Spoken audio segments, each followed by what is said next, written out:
Bien, semana número 19 es semana de ejercicio, semana de repaso. Así que comenzamos y para esto sí voy a necesitar su apoyo. En cuanto a ver qué tanto recuerdan. Veamos la pregunta uno. Cuando la célula eucariota requiere balancear las fuentes de energía durante el desarrollo o en una situación de estrés o necesita eliminar proteínas defectuosas, organelas dañadas y parásitos intracelulares, hace uso de mediante un proceso denominado. ¿Cuál creen que sea la respuesta en la pregunta uno?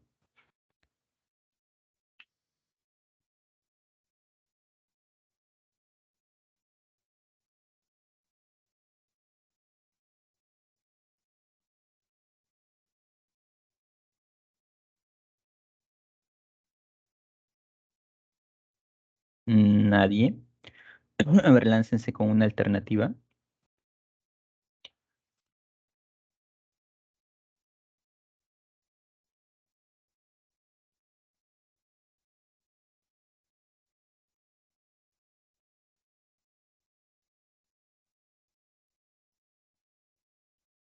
Será mitocondrias, lisosomas, ribosomas, peroxisomas, polisomas. Veamos.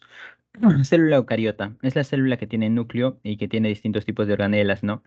Requiere balancear las fuentes de energía durante el desarrollo o en una situación de estrés. Eso es cierto, pero hasta ahí no te dice nada. O necesita eliminar proteínas defectuosas. Y no es tan claro. Organelas dañadas, y de eso sí hemos hablado. Las organelas, así como todo, envejece. Y cuando sucede ello, se necesitan eliminarlas. ¿Para qué? Para a partir de los productos se vuelvan a construir nuevas organelas, ¿no? Y así cumplan su función. Parásitos intracelulares, igual, cuando ingresan cosas que pueden dañar nuestras células, estas son eliminadas. ¿Qué organela realiza ese trabajo? Y en este caso, la organela que realiza el trabajo es la lisosoma. La lisosoma se encarga de la digestión celular, ¿cierto? Y la digestión celular, que es comer cosas externas, la llamada heterofagia, o comer cosas internas. En este caso, las organelas dañadas, a eso lo denominamos auto. Asimismo, autofagia. Fagia viene de fago, comer. Por lo tanto, en la uno la respuesta es la C, lisosomas, autofagia. Pasamos a la segunda pregunta.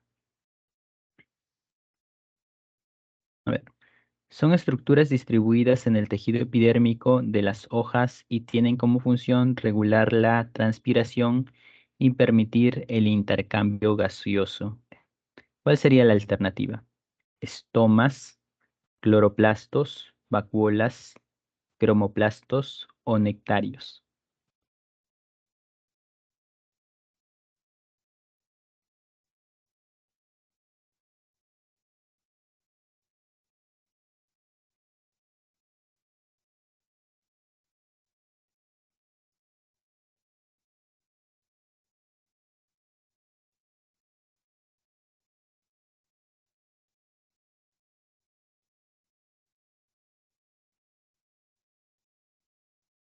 A ver, Ítalo nos dice estomas. ¿Alguien más dice la misma alternativa u otra?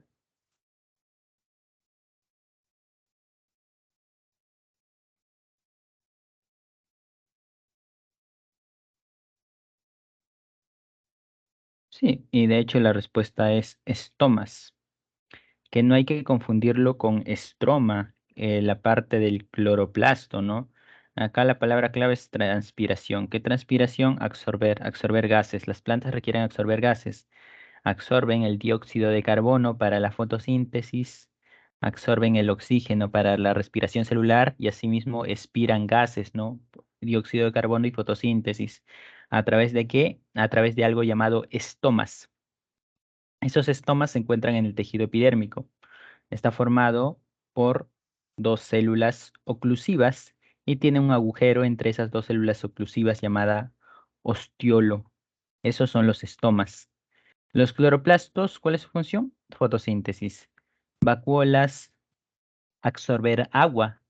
Cromoplastos, el cloroplasto es un tipo de cromoplasto que tiene como eh, pigmento a la clorofila. Hay otro tipo de plastos que se llaman cromoplastos que tienen otro tipo de pigmentos que le dan otra coloración. Y los nectarios son los que se producen el néctar, ¿no? Para la polinización. Entonces, en la 2 la respuesta es la A, estomas. Bien, pasamos a la 3. Veamos, la 3 es un poco más difícil. La sangre es un tejido conectivo, ¿cierto? Líquido que circula por capilares, venas y arterias. Todo esto corresponde a los vasos sanguíneos de todos los vertebrados y está formada por células sanguíneas y plasma. Respecto a las células sanguíneas, marque la respuesta incorrecta. ¿Cuál creen que sea la alternativa en la pregunta 3?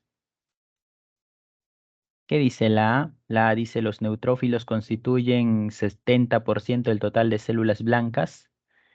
La B, los monocitos son los precursores de los macrófagos. La C, las plaquetas se originan por fragmentación de los megacariocitos. La D, los basófilos liberan enzimas durante las reacciones alérgicas. Y la E, los eritrocitos en los mamíferos son células que presentan núcleo. ¿Cuál es lo incorrecto?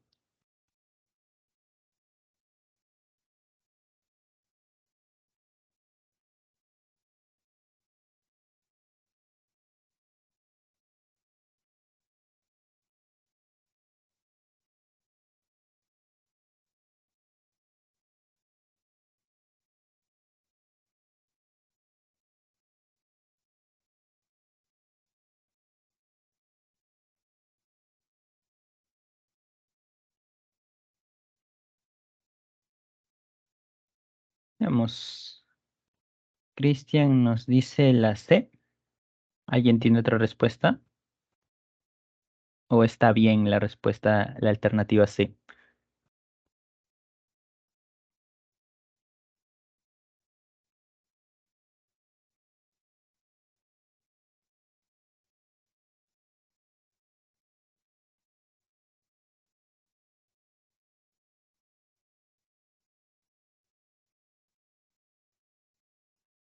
Veamos, nos hablan directamente acerca de la sangre, ¿no? Acerca de las células sanguíneas. ¿Cuál es lo correcto o lo incorrecto?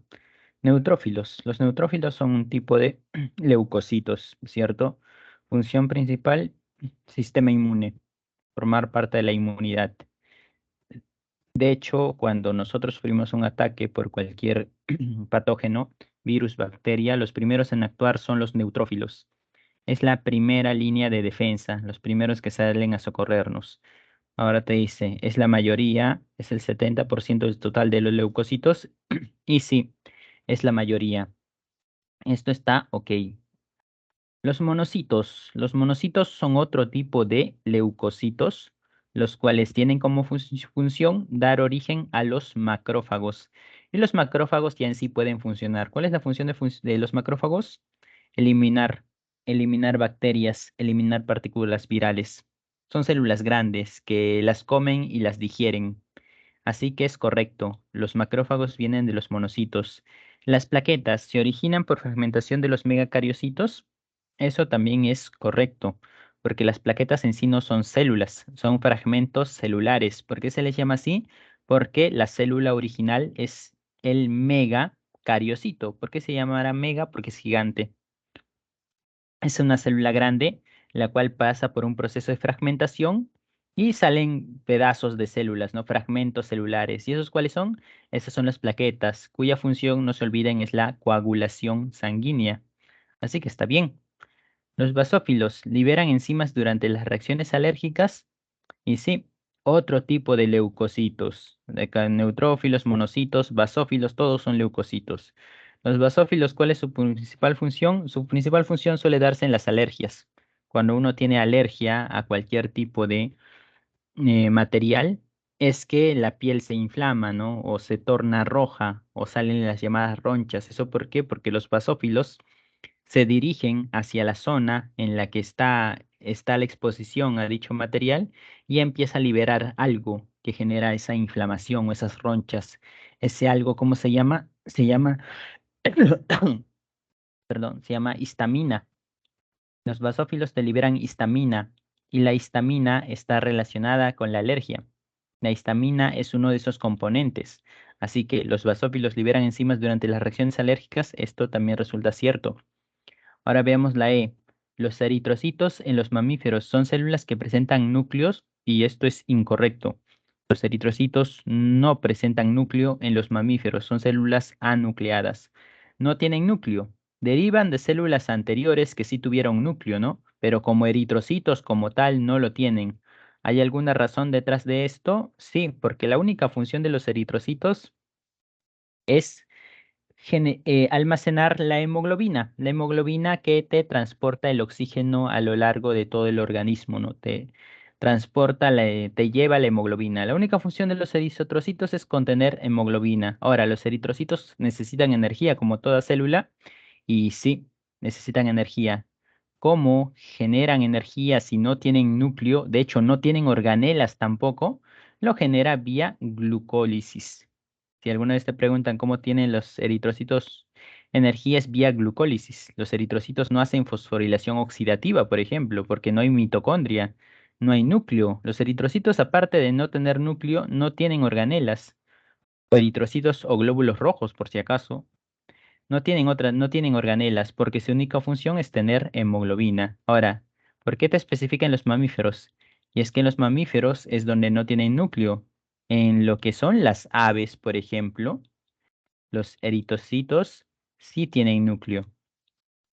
Y es por eso que te hace esa énfasis en los mamíferos. Obviamente nosotros estamos incluidos acá, ¿no? Nuestros eritrocitos no tienen núcleo tampoco. Así que la incorrecta en la 3 es la respuesta, es la alternativa E. Pasamos a la siguiente pregunta.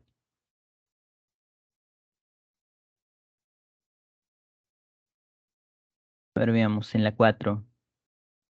Las células como tal. Las células necesitan energía para el transporte activo en sus membranas y para el metabolismo anabólico. Los seres vivos pueden incorporar esta energía a sus células en forma directa o indirecta, respectivamente, a través de los procesos de... ¿Cuál creen que sea la respuesta en la pregunta 4? La A, por ejemplo, te dice glucólisis, coagulación. La B, fotosíntesis, respiración.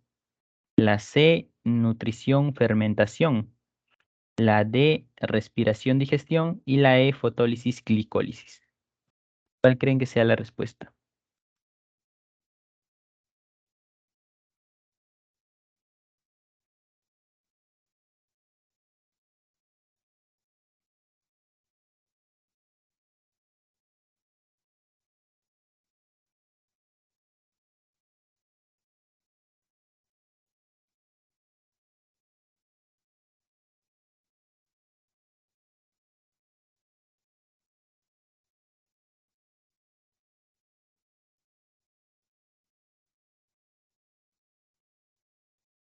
Veamos en la 4. Nos hablan de cómo obtener energía, cómo las células obtienen energía. Y más allá de lo que sea directa o indirecta, analicemos las alternativas. ¿Cuáles se relacionan con obtener energía? La A, por ejemplo, nos dice glucólisis. Glucólisis, ¿se obtiene energía? Y sí, lo hace. Con glucólisis se obtiene energía, no se obtiene ATP. Recuerden, energía en biología su sinónimo es ATP. Ahora, ¿con coagulación se obtiene energía? No. La coagulación es un proceso en el cual se evita las hemorragias, se evita la pérdida de sangre. No tiene que ver con obtención de energía. Así que descartamos la A. Fotosíntesis. ¿Se obtiene energía? Y sí se obtiene energía. En la parte final, no, en la parte intermedia, fotosíntesis, tenemos la fase luminosa y la fase oscura. En la fase luminosa es donde se obtiene ATP. La fase oscura se va a gastar ese ATP, pero en la luminosa se obtiene dicho ATP. Así que está bien. Respiración celular, obtenemos energía y es un proceso que su función principal es obtención de energía. Claro, acá hay un problema, ¿no? Que nos deben especificar respiración celular, no colocar a secas respiración. Un pequeño error de edición ahí. Acá se hace referencia a respiración celular. Y se obtiene energía, sí, de hecho la función principal de la respiración celular es obtención de ATP, ¿no? Sea oxigénica, que acaba en fosforilación oxidativa, o anoxigénica, que solo sea glucólisis, pero igual en ambos se obtiene energía. Así que está bien. Vamos las otras. Nutrición, obtenemos energía y es un proceso en el cual sí se termina obteniendo energía, ¿no? No es específico, como decir fotosíntesis o respiración celular, pero al nutrirnos obtenemos energía.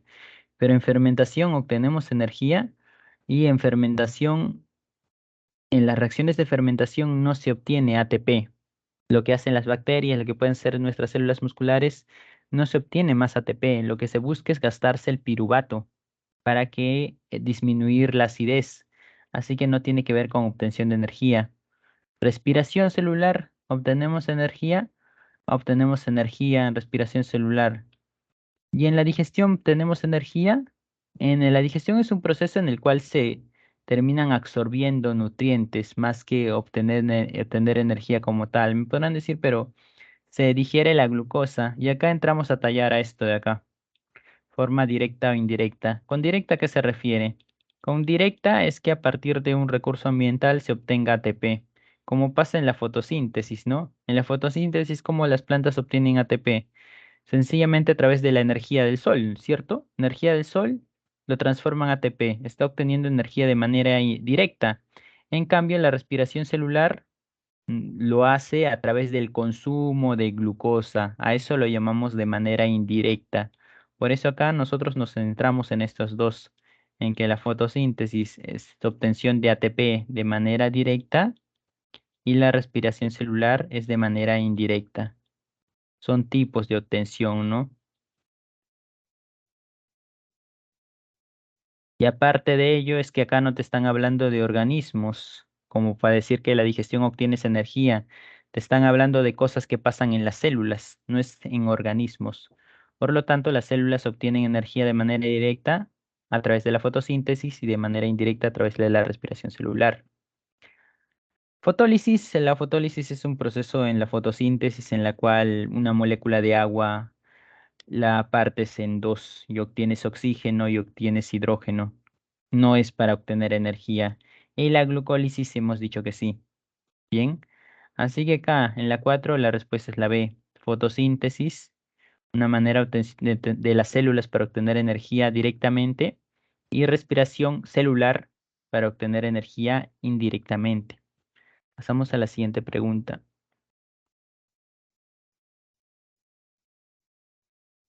Vemos acá, en la 5. En plantas y animales el intercambio de gases está relacionado con el ingreso de materiales nutritivos, inorgánicos, gaseosos y la salida de catabolitos. Determina el valor de verdad en las siguientes alternativas en relación al intercambio de gases en los seres vivos. La primera te dice, en las plantas superiores, el CO2 y el oxígeno ingresan por difusión en las hojas. La siguiente, en las algas los gases difunden del medio acuático a las células. En la siguiente, el intercambio de gases en los insectos se realiza por branquias. Y la última, en la lombriz de tierra el intercambio se realiza a través de su cutícula. ¿Cuál creen que sea la respuesta en la pregunta 5?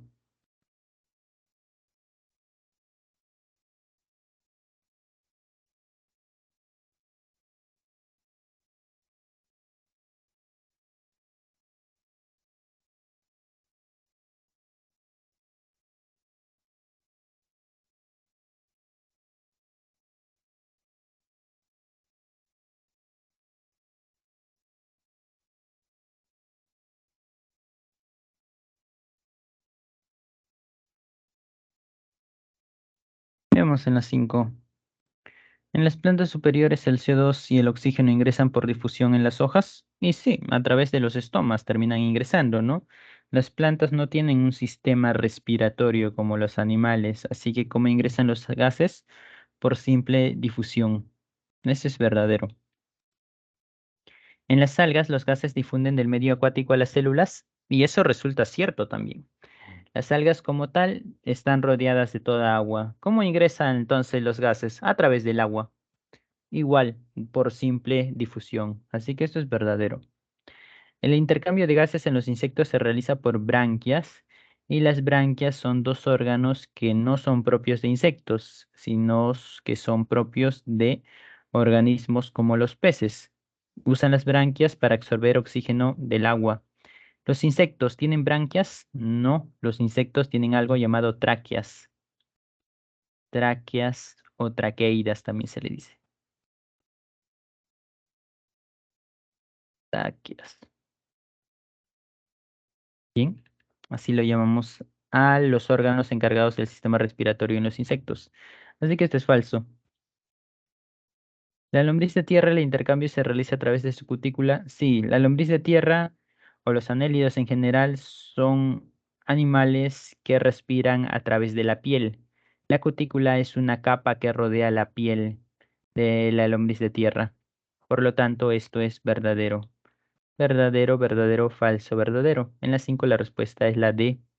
Pasamos a la siguiente pregunta. Veamos. 6. Durante una excavación para la construcción de un centro comercial en una ciudad costera, se encontraron rocas con unas impresiones pertenecientes a cierto animal acuático.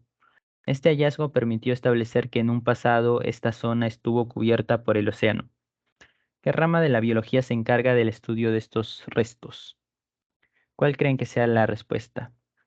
Hidrobiología, biología forense, paleontología, taxonomía o geología.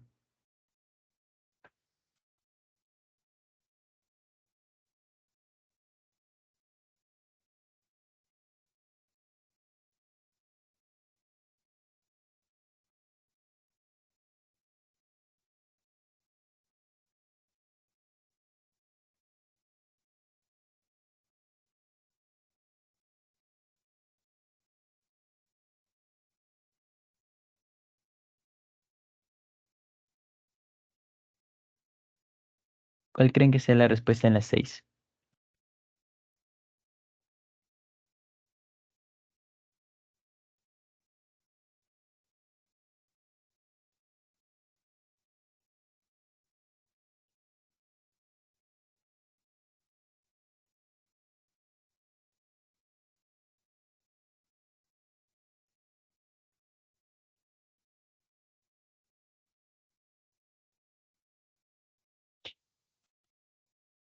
A ver, Ricardo nos dice la C, Anderson nos dice la E. Veamos.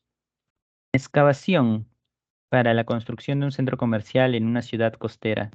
Se encontraron rocas con unas impresiones pertenecientes a cierto animal acuático. Rocas con unas impresiones pertenecientes a cierto animal acuático. Este hallazgo permitió establecer que en un pasado esta zona estuvo cubierta por el océano.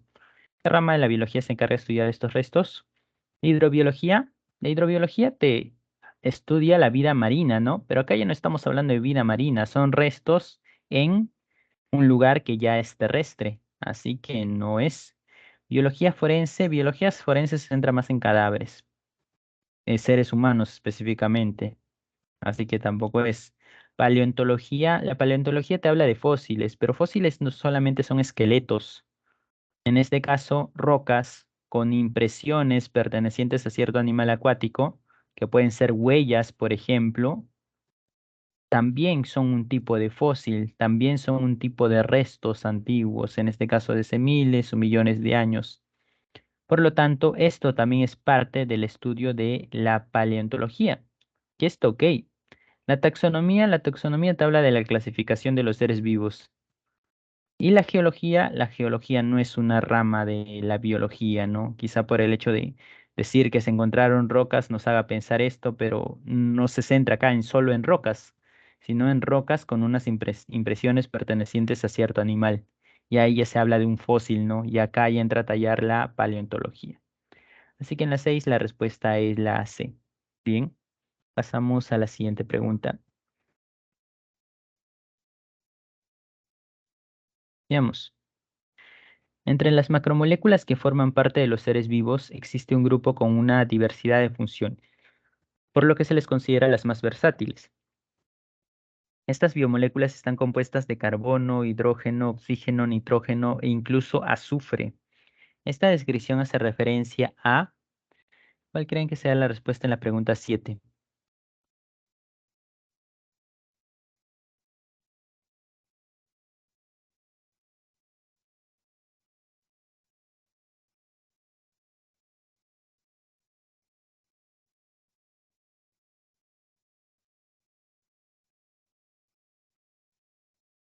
Será proteínas, carbohidratos, lípidos, ácidos nucleicos, cofactores.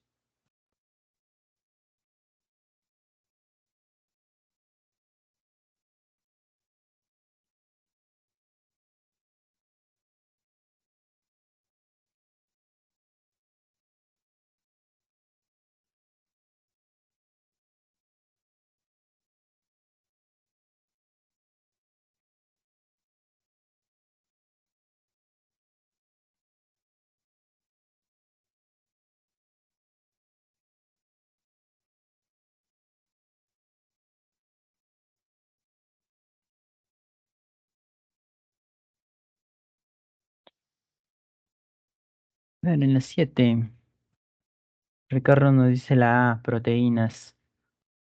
Y de hecho la respuesta es proteínas. ¿Qué delata que sea proteínas? Las macromoléculas que forman parte de los seres vivos existe un grupo con una diversidad de funciones, por lo que se les considera las más versátiles. Esto de acá lo delata. Las proteínas, aparte de ser las biomoléculas más abundantes, si la comparamos con ácidos nucleicos, glúcidos y lípidos, las proteínas son las más abundantes en un organismo, son las que mayor variedad de funciones tienen.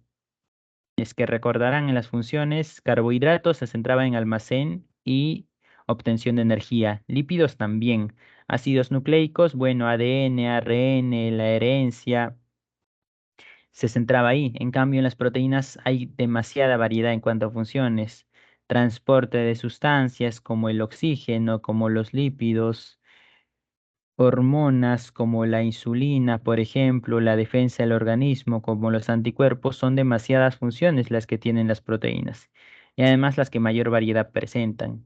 Está compuesta de carbono, hidrógeno, oxígeno, nitrógeno e incluso azufre. Bueno, sí, la proteína, lo particular es el azufre, ¿no? En carbohidratos no vamos a encontrar, en ácidos nucleicos tampoco, aunque en lípidos sí se puede encontrar azufre, ¿no? Acá la palabra clave es esto, ¿no? Los más versátiles de todo, inmediatamente proteínas. Bien, en la 7 la respuesta es la A. Pasamos a la siguiente pregunta. Vemos la 8. La pandemia, debido a la enfermedad por coronavirus COVID-19, tiene como agente patógeno al SARS-CoV-2, un tipo de coronavirus que ataca nuestras vías respiratorias. Este agente patógeno presenta, ¿qué es lo correcto respecto al SARS-CoV-2?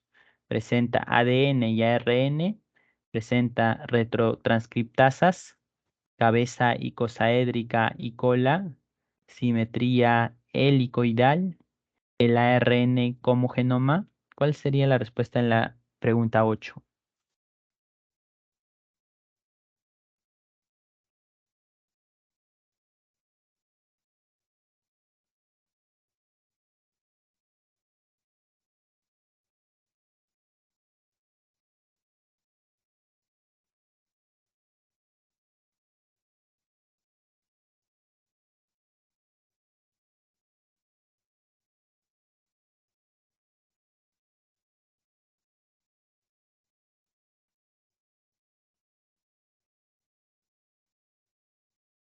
Vamos, Ricardo dice la E y es correcto. La respuesta en la 8 es la E. Ítalo también dice la E. Está bien. Veamos por qué. ADN y ARN. Ningún virus tiene ADN y ARN juntos. Tienen ADN o ARN, solo un ácido nucleico. Con todos los virus es así. Al menos los descubiertos hasta ahora solo tienen un ácido nucleico. Recuerden, los virus de ADN o los virus de ARN, ¿no? Así que el SARS-CoV-2 no es de, obviamente no va a tener ambos. Retrotranscriptasas. ¿Esto quiénes lo tienen? Lo tienen algunos virus. El más conocido de todos y el que no deben olvidar es el VIH. El VIH es un virus que tiene retrotranscriptasas y es algo que te sirve para convertir el ARN a ADN y así se integre el virus a tus células, se integre al ADN de tus células. Por eso es que el VIH no tiene cura hasta ahora, porque se integra en el ADN de tus células. Y no se puede hacer mucho contra ello. Así que retrotranscriptasa tiene el VIH. ¿El SARS-CoV-2 tiene retrotranscriptasas? No. Por más que el SARS-CoV-2 sea un virus de ARN, y es que esto es cierto, el SARS-CoV-2 es un virus de ARN, pero no tiene retrotranscriptasas. Solo tiene el VIH. Cabeza icosaédrica y cola. Y la forma es icosaédrica, pero no tiene cola. ¿Icosaédrica cuál era? Esa forma media globular, ¿no? Y aparte recordarán sus coronitas, ¿no? Esto de acá. Así es el SARS-CoV-2 más o menos. Esa es la forma icosaédrica, pero no tiene cola. Simetría helicoidal y no. Una cosa es icosaédrico, es esto de acá. Y helicoidal, ¿qué es helicoidal? Helicoidal es que tiene forma cilíndrica, ¿no? Más o menos así. Tiene forma cilíndrica. Y no, el coronavirus no tiene forma cilíndrica. Acá icosaédrica sí, pero no tiene cola. Por lo tanto, en la 8 la respuesta es la E. Ese virus, el SARS-CoV-2, es un virus de ARN o tiene el ARN como genoma. Esto no vayan a olvidarse. Bien, la 8 la respuesta es la E. Pasamos a la siguiente pregunta.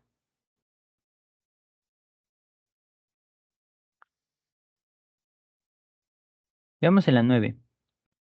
Cuando un virus patógeno invade nuestras células, se inicia la producción de más virus y este aumento altera el organismo, lo que se manifiesta como signos y síntomas en el infectado.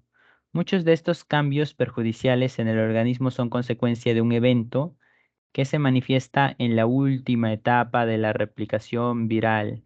Dicho evento se denomina, ¿cuál creen que sea la respuesta en la pregunta 9?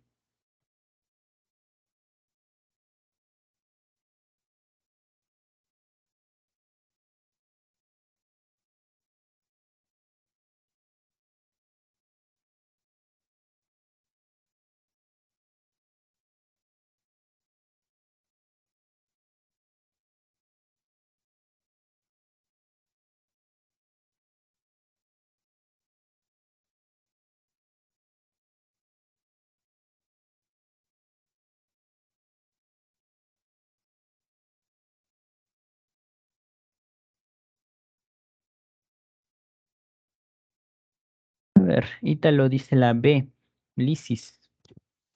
¿Habrá alguna otra respuesta?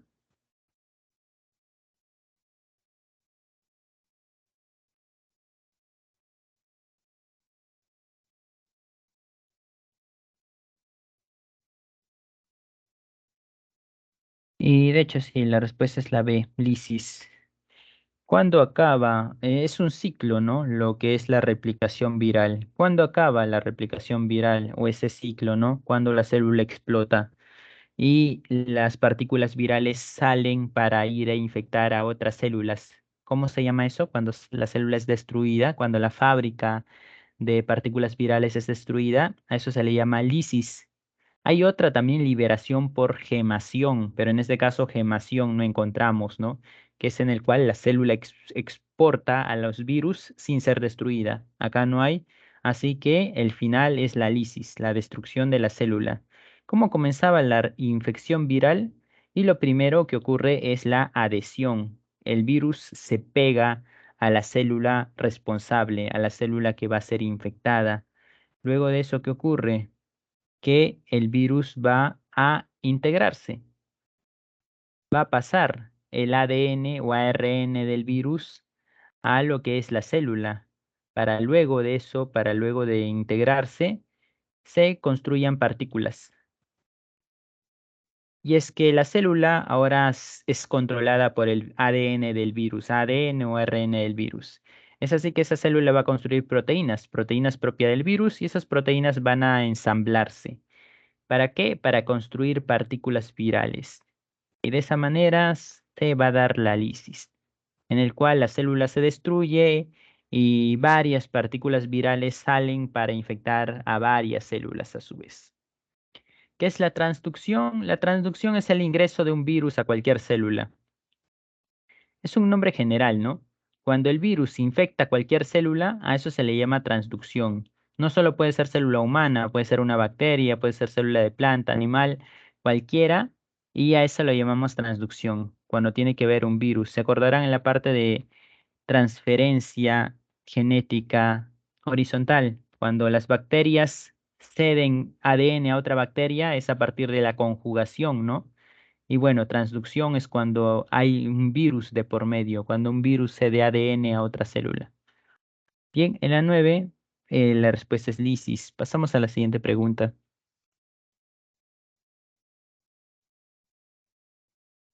Vemos en la 10. El citoesqueleto es una red proteica conformada por microtúbulos, microfilamentos y filamentos intermedios. Esta estructura confiere diversas propiedades a la célula, volviéndola dinámica de acuerdo a la polimerización y despolimerización de sus componentes. Del siguiente listado determina el evento que no implica al citoesqueleto. ¿Cuál creen que sea la respuesta en la pregunta 10? ¿Qué evento no implica al citoesqueleto? Diapedesis, clivaje celular, movimiento ameboideo, glucólisis, formación del uso mitótico. ¿Cuál sería la respuesta en la pregunta 10?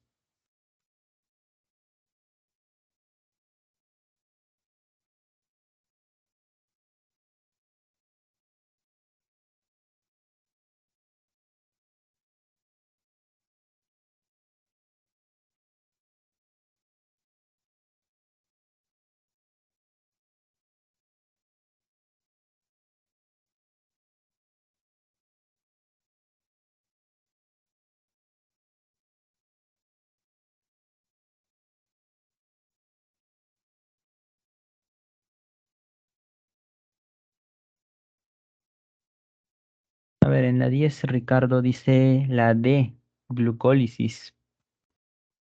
¿Habrá otra respuesta?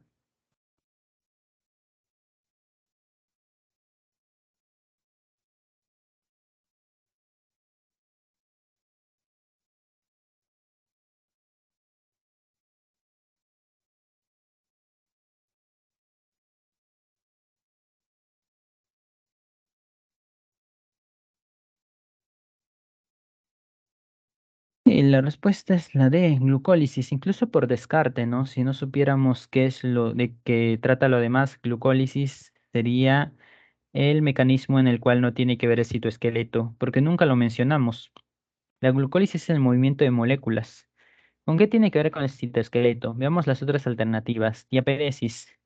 Diapedesis es un tipo de movimiento celular en el cual la célula empieza a moverse a través de la membrana y es como algo empieza a caminar a través de los vasos sanguíneos, perdón. Y es que, por ejemplo, cuando hay un proceso de inflamación, lo que hacen nuestras células glóbulos blancos en ese caso, ellos se dirigen hacia allá, pero ¿cómo lo hacen? No es que naden a través de la sangre, sino que ellos empiezan a mover a través de las paredes de los vasos sanguíneos. Es como si rodaran a través de los vasos sanguíneos, dirigiéndose a la zona de inflamación. Y ahí llegan varios glóbulos blancos hacia esa zona. A eso le llamamos diapedesis, es un tipo de movimiento celular. ¿Qué realizan los glóbulos blancos? Formación del uso mitótico o uso cromático, y eso está a cargo de los microtúbulos. Recordarán los centriolos, microtúbulos para el movimiento de cromosomas, y bueno, los microtúbulos son parte del citoesqueleto. Por lo tanto, acá tiene que ver citoesqueleto también. Clivaje celular es cuando la célula se parte en dos, es decir, posmitosis, ¿no? O en la etapa final de la mitosis. Cuando una célula ya está grande, entonces esta se va a partir en dos, y para eso el citoesqueleto tiene que cambiar, moverse, para que la célula cambie de forma, porque ahora se va a dividir en dos y ahí participa el citoesqueleto. El movimiento ameboideo, otro tipo de movimiento celular. Si hablamos de un movimiento celular o movimiento de organelas o cambio de forma de la célula, siempre va a tener que ver el citoesqueleto. En cuanto a la glucólisis, no tiene nada que ver con ello. Así que en la 10 la respuesta es la D, glucólisis. Pasamos a la siguiente pregunta. Veamos, se identifica un animal acuático con múltiples poros a lo largo del cuerpo por donde ingresan partículas de alimento y realiza la ingestión en el interior de las células. Marque la alternativa que menciona el organismo del cual se escribe. ¿Cuál es la respuesta en la 11? Animal acuático, múltiples poros, ingresan partículas de alimento y realiza la digestión en el interior de las células. ¿Será planaria, medusa, lombriz de tierra, esponja o un molusco?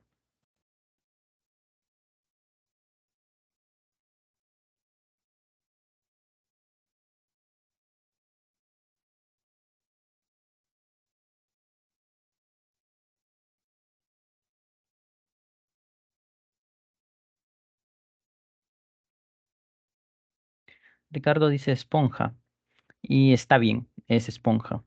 ¿Por qué? Animal acuático, bueno, acá todos son acuáticos excepto la lombriz de tierra, ¿no? De por sí descartada.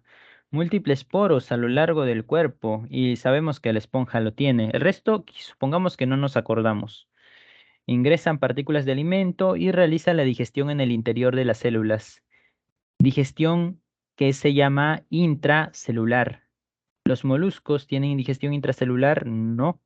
Los únicos que tenían, ¿quiénes eran? Los nidarios y los poríferos, pero los nidarios tenían digestión intra y extracelular, porque primero degradaban las células en la cavidad gastrovascular, ¿no?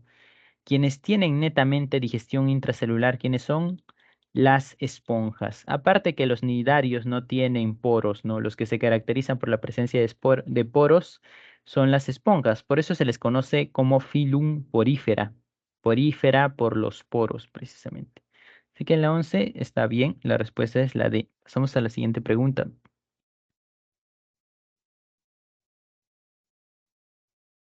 Veamos en la 12. Una mutación génica autosómica dominante provoca que el cartílago fetal no se convierta en hueso correctamente, lo que resulta en enanismo, acondroplasia. Al respecto de los siguientes matrimonios, ¿cuál tendrá 25% de hijos sanos? Acá quizá nos tome algo de tiempo. Veamos. O quizá no. Que en realidad la pregunta es sencilla. Tenemos dos alelos. Mutación génica autosómica dominante. Dominante. ¿Qué es lo dominante? Provoca que el cartílago fetal no se convierta en hueso correctamente, lo que se resulta en enanismo, acondroplasia. Lo dominante es que se tenga el alelo dominante, en este caso es el alelo de la acondroplasia. Bien, mientras que el otro, el alelo recesivo, es el alelo normal. Ahora, ¿qué te dice? ¿Cuál tendrá 25% de hijos sanos? Acá directamente analicemos las alternativas. Veamos acá. Acá estos son recesivos, ¿no? Si hay cruce entre dos personas que son netamente recesivas, todos los hijos que van a poder salir van a ser recesivos, es decir, van a ser normales. Así que con esto no se va a cumplir 25% de hijos sanos. Acá hay 100% de hijos sanos. Veamos esto acá, otro par homocigotos pero dominantes. Igual, acá si tienen hijos, todos van a ser dominantes, es decir, todos van a tener acondroplasia. 100%, 0% de hijos sanos, no se va a cumplir. Acá, ¿qué vamos a tener? Si nos damos cuenta, todos van a ser homocigoto o heterocigoto dominante, es decir, todos sus hijos van a tener acondroplasia. En cambio, acá igual, acá todos van a tener acondroplasia si realizamos el cruce. En cambio, acá nosotros que tenemos, al cruzar dos heterocigotos, tenemos el clásico, esto de acá, ¿no? Y acá que tenemos, tenemos que 3 de 4 van a tener acondroplasia, es decir, que es el 75%, y uno de 4 va a ser un hijo sano, es decir, el 25%. Por lo tanto, según lo que nos mencionan acá, el único cruce posible para que se cumpla ello es al cruzar dos heterocigotos, así que la respuesta es la alternativa B. Pasamos a la siguiente pregunta.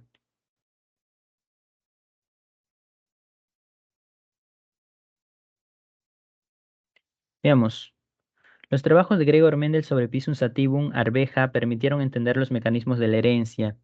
En su segunda ley, ley de la segregación independiente, a partir de un cruce de híbridos se obtiene una F2, cuya proporción fenotípica es, acá es la pregunta es similar. claro, ya no es un alelo, son dos alelos, dos pares de alelos. Veamos, cruce de híbrido. ¿Qué es un cruce de dihíbrido? Y es que en la segunda ley te explica, ¿no? Que los progenitores son de este tipo, por ejemplo, ¿no? Vamos a poner,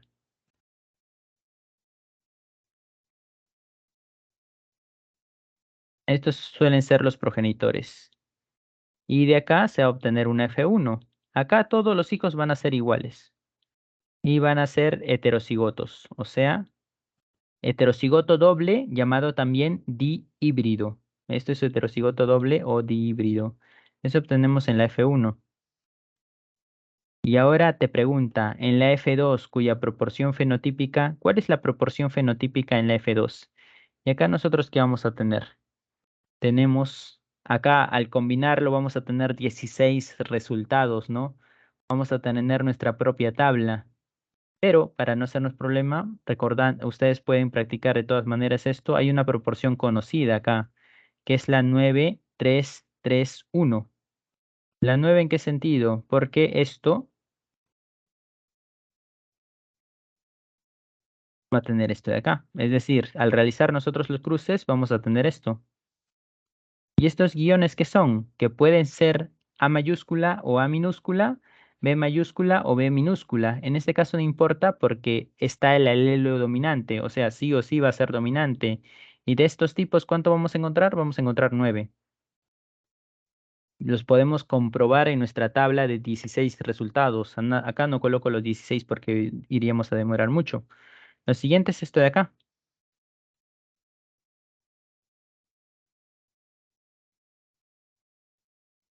¿Por qué pongo esto? Doble A, porque sí o sí tiene que ser, sí o sí va a ser recesivo. Sí o sí el fenotipo de es recesivo y para que sea recesivo tiene que haber doble recesivo, ¿no? De estos va a haber tres. Ahora, lo otro que vamos a encontrar es lo siguiente. Dominante para A puede ser mayúsculo, heterocigoto u homocigoto, pero recesivo para B. Y de esto vamos a encontrar tres. Y luego, ¿qué tenemos? Esto de acá, doble recesivo. ¿Y de esos cuánto va a haber? De eso va a haber uno. Y así sumamos nuestros 16 resultados, ¿no? ¿Es necesario memorizar esto en caso nos venga una pregunta así? No, no es necesario. Tendrlo en cuenta quizá, pero si no lo recordamos, bueno, no nos quedaría otra de hacer nuestro cuadro, ¿no? De 4 por 4 para ver cuáles son las proporciones. En este caso ya no lo hago para no gastar mucho tiempo. En la 13 la respuesta es la C. Esta es la proporción fenotípica para una F2 producto de un cruce dihíbrido. Bien, pasamos a la siguiente pregunta.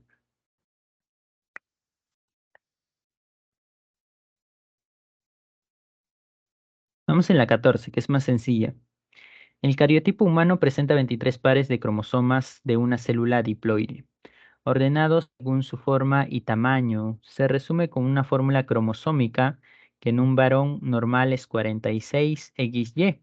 46 igual al total de cromosomas y XY representa los cromosomas sexuales. ¿Cuál sería la fórmula cromosómica de una mujer con síndrome de Down? ¿Cuál sería la respuesta en la pregunta 14?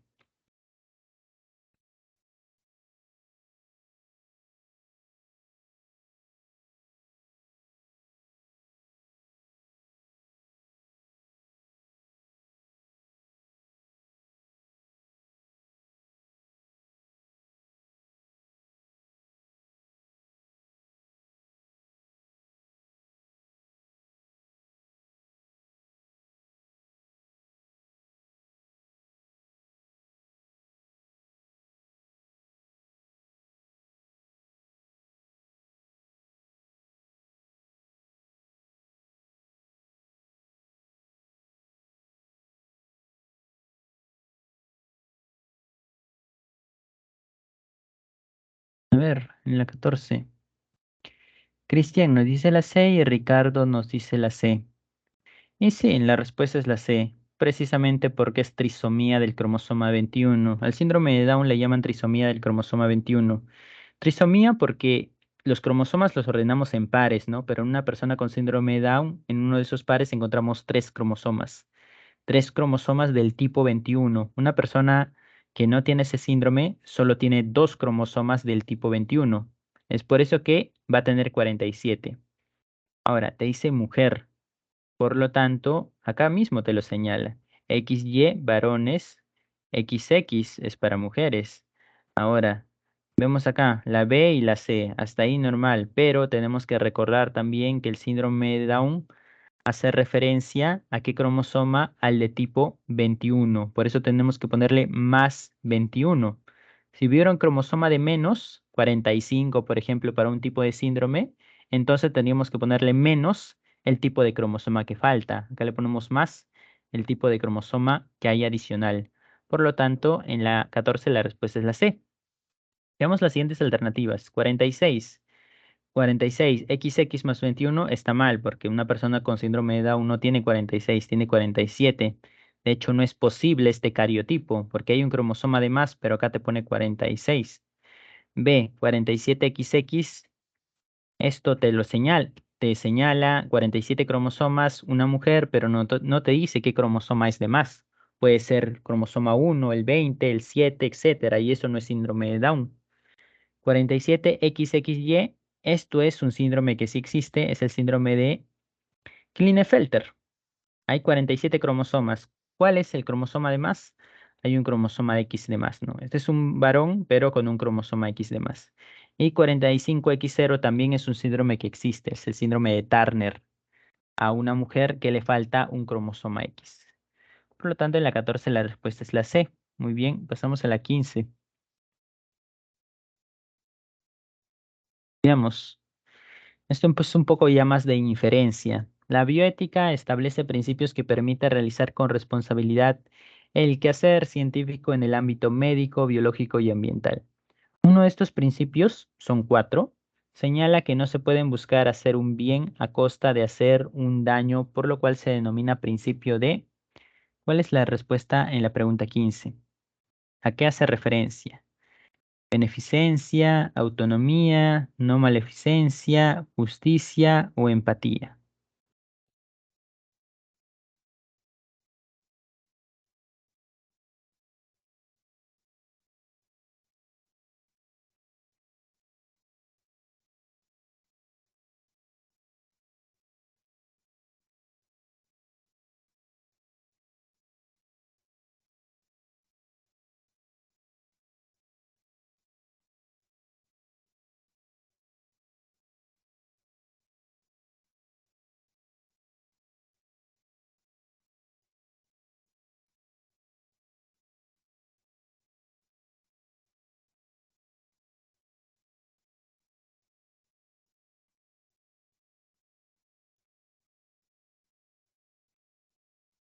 ¿Existe la tetrasomía? Nos dice Ricardo. Sí existe, pero en abortos espontáneos no llega a nacer. Por ahí hay abortos espontáneos en las que se observa, si se puede, si se hace un cariotipo, se observan 2 cromosomas de más.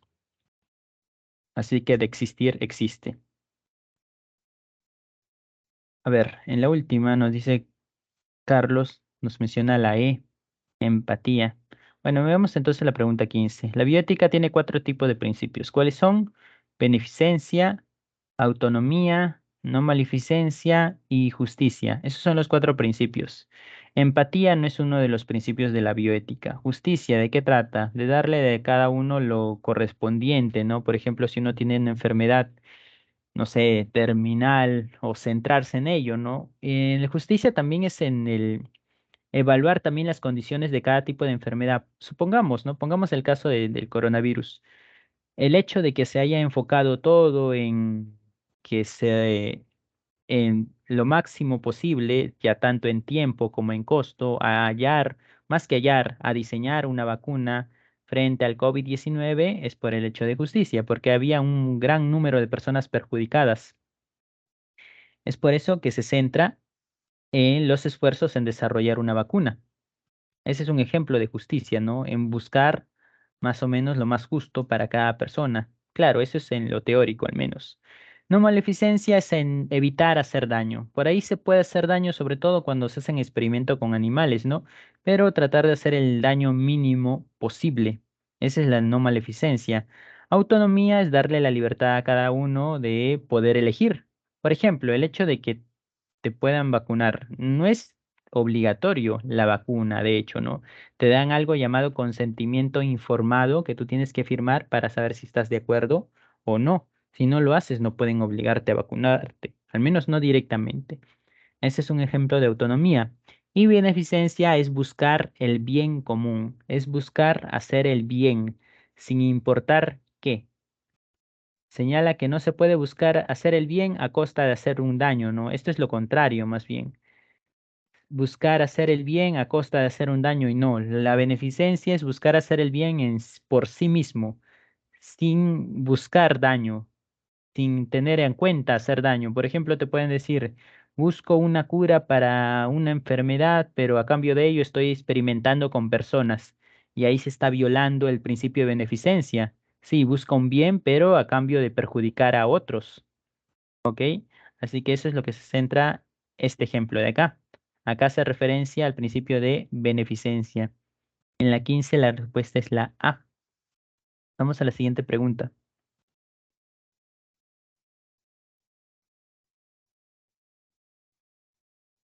Veamos. En la 16, la teoría de la herencia de los caracteres adquiridos que se basa en la hipótesis del uso y desuso de sus partes y que tomó como ejemplo el desarrollo del cuello de las jirafas fue propuesta por... ¿Cuál es la respuesta en la 16?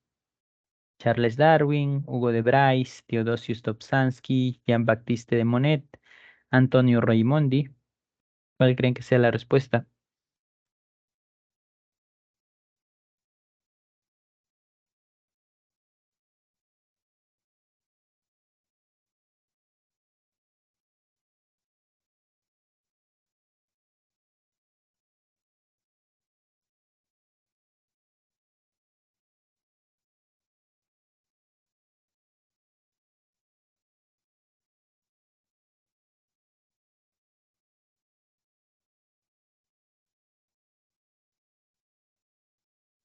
Veamos. Teoría de herencia de los caracteres adquiridos. Se basa en la hipótesis del uso y desuso. Esto lo hemos mencionado bien en la parte de evolución, ¿no? Había dos evolucionistas primordiales. ¿Cuál era el primero de todos? Era un señor llamado Lamarck. Y luego estaba Darwin con su selección natural. Claro que Lamarck no era su nombre principal, era su nombre de pila, por decirlo así. Su nombre original era uno menos conocido, que es Jean-Baptiste de Monnet. Ese es su nombre principal, aunque se lo menciona en la primera clase de biología, ¿no? Cuando hablamos de el uso de la palabra biología, aparte de dar a conocer o dar origen a la primera teoría de la evolución, ya que pudo haber sido descartada, pero fue la primera teoría de la evolución. Estuvo a cargo de Lamarck. Aparte de ello, él dio el nombre, ¿no? A la ciencia, la biología, en este caso. Así que Lamarck, su nombre original era Jean-Baptiste de Monnet. En la 16 la respuesta es la D. Charles Darwin, selección natural, el más importante en lo que es evolución. Hugo de Bryce, él te habla de mutaciones. Esto fue post-Darwin, ya post-Mendel también. Theodosius Dostoevsky, él te habla de neodarwinismo. Es uno de los exponentes del neodarwinismo, ¿no? Esa corriente de la evolución que asocia tanto selección natural, darwinismo, y le agrega genética. Charles Darwin no tenía idea de lo que era genética porque Mendel aún no había desarrollado sus experimentos. Dotsansky fusionó esos dos campos y Antonio Raimondi, que en este caso en la evolución no tiene nada que ver, no está relacionado con esto, sino con otras cosas. Pasamos a la siguiente pregunta.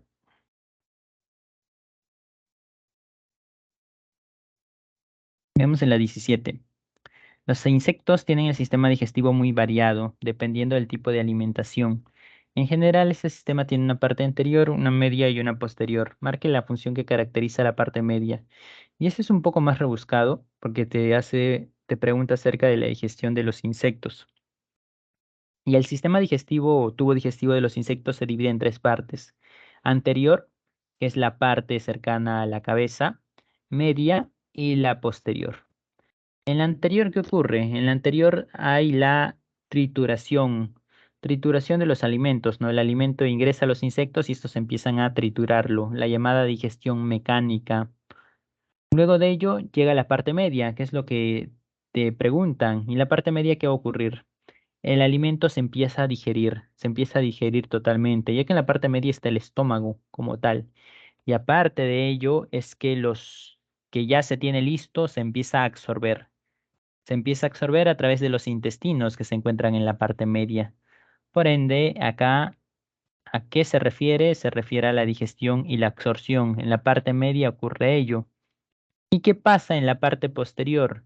Y bueno, cuando ya han sido absorbidos los nutrientes en la parte posterior que queda excretarlo, eliminación de desechos, producción de heces, todo eso pasa en la parte posterior. ¿Bien? En la 17 entonces es la A, digestión y absorción pasa en la parte media de los insectos. Pasamos a la siguiente pregunta.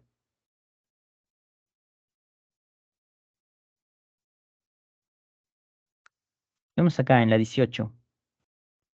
Durante la formación de la orina se distinguen la filtración, la reabsorción y la secreción. Al respecto, señale el enunciado correcto acerca del nombre de la estructura y la fase en la que está implicada. Y acá nosotros estamos hablando del sistema excretor o sistema urinario. Y bueno, el sistema excretor o el sistema urinario es el órgano principal, ¿cuál es? El riñón. Y el riñón está compuesto por miles de estructuras llamadas nefrones. En ese nefrón, nosotros, ¿qué vamos a encontrar? Vamos a encontrar el glomérulo de Malpighi, el tubo contorneado proximal, distal, tubo colector, el asa de Henle, etcétera. Y esas son estructuras que se encargan de qué? De filtrar la sangre. Y es que toda la sangre va a pasar por los nefrones. ¿Para qué? Para que los excesos de sales, los excesos de agua, sean almacenados en esos nefrones y luego al final se lo almacenen en la orina, en la vejiga, perdón, a manera de orina. Esa es la función del sistema excretor, generación de orina para eliminar los excesos, excesos de sal, exceso de agua. Y bien, acá nos indica qué es lo correcto acerca de ello. Glomérulo de Malpighi. Acá lo que deben que recordar, esto glomérulo de Malpighi lo encontramos en el nefrón. ¿Y de qué se encarga? Se encarga de la filtración. ¿Qué es filtración? Toda la sangre va a pasar a través del glomérulo de Malpighi. ¿Es solo una estructura? No, hay miles de nefrones, así que hay miles de glomérulos de Malpighi, los cuales pasan, la sangre pasa a través de ellos para que recorra ¿qué cosa? Para que recorra un sistema de tuberías llamado tubo contorneado proximal, tubo contorneado distal y asa de Henle, a través del cual la sangre o la parte líquida de la sangre pasa por esas tuberías. ¿Y simplemente va a pasar y ya? No, sino que lo que ocurre es que al pasar, todo lo que sí sirve, todo lo que no debemos botar, debe ser reabsorbido. ¿Reabsorbido a qué? Reabsorbido y regresado a la sangre, para que así no lo eliminemos a través de la orina. Y es que como toda la sangre va a pasar al glomérulo de Malpighi, las cosas que sí nos sirven, como pueden ser proteínas, por ejemplo, tienen que ser reabsorbidas como tal, regresadas a la sangre. Y eso pasa en los túbulos contorneados, ¿no? Así sé que secreción de ácido úrico, eso no sucede. Y filtración tubular tampoco. Acá hablamos de reabsorción en los tubos contorneados. Mientras que en el tubo colector se encarga de qué cosa? De que todo lo que no nos sirve lo lleva a la vejiga. El tubo tubo colector, perdón, se encarga de depositar la orina en la vejiga. De eso se encarga el tubo colector. ¿El glomérulo de Malpighi de qué se encarga? ¿Secreción de sales? No, se encarga de la filtración glomerular o te pueden hablar también de la filtración de la sangre. Esa es su función. Por lo tanto, en la 18 la respuesta es la A. Pasamos a la siguiente pregunta.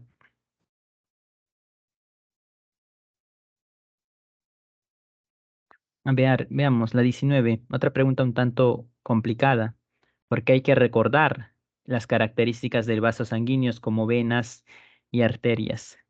Veamos. Primero lo más sencillo, lo que sí deberíamos saber sí o sí. Devuelven la sangre a los órganos. ¿Quiénes devuelven la sangre a los órganos? Las venas. De las arterias sale la sangre del corazón. Es decir, del corazón sale sangre hacia los pulmones o hacia los órganos. ¿A través de qué vasos sanguíneos? A través de las arterias. Y cuando llegan o regresan al corazón, ¿lo hacen a través de qué? Lo hacen a través de las venas.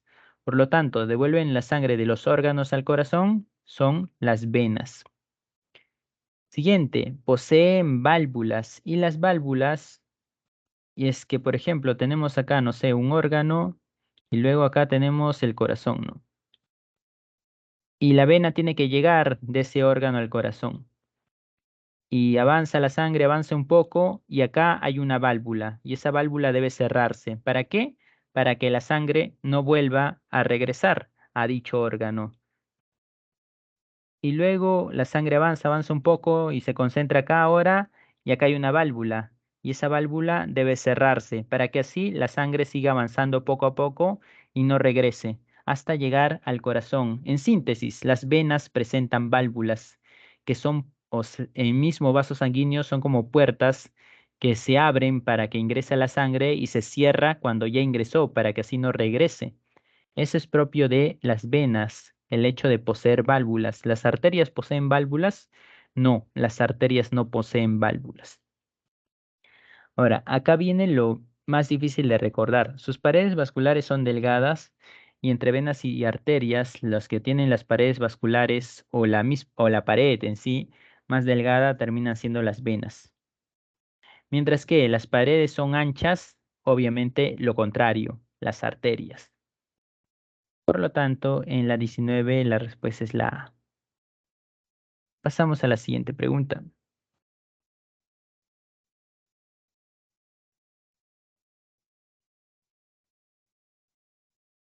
Veamos, otra pregunta un tanto complicada. Dora presenta un problema de crecimiento durante la adolescencia. Luego de unos análisis se detecta que presenta niveles de hormona somatotropa. Somatotropina es la hormona del crecimiento, por lo que el problema podría presentarse a nivel D, y es que tiene problemas de crecimiento, pero le han detectado que presenta niveles normales de somatotropina, o sea, si hay hormona de crecimiento. Entonces, ¿cuál es el problema? ¿Por qué no crece? Y se debe a otra razón más. Veamos cuál es según las alternativas. Los osteocitos, osteoclastos y osteoblastos, y uno podría confundirse, ¿no? Decir crecimiento, entonces tienen que ver las células óseas, ya que la somatotropina regula las células óseas seguramente para que el organismo crezca, pero no es así. La regulación de la somatotropina no es a través de las células óseas. Receptores intracelulares de la hormona. Y la somatotropina es una proteína, es una hormona del tipo de proteína. Y las proteínas no tienen receptores intracelulares, sino que tienen receptores en la membrana. Por lo tanto, esto es incorrecto. Los genes relacionados al catabolismo lipídico.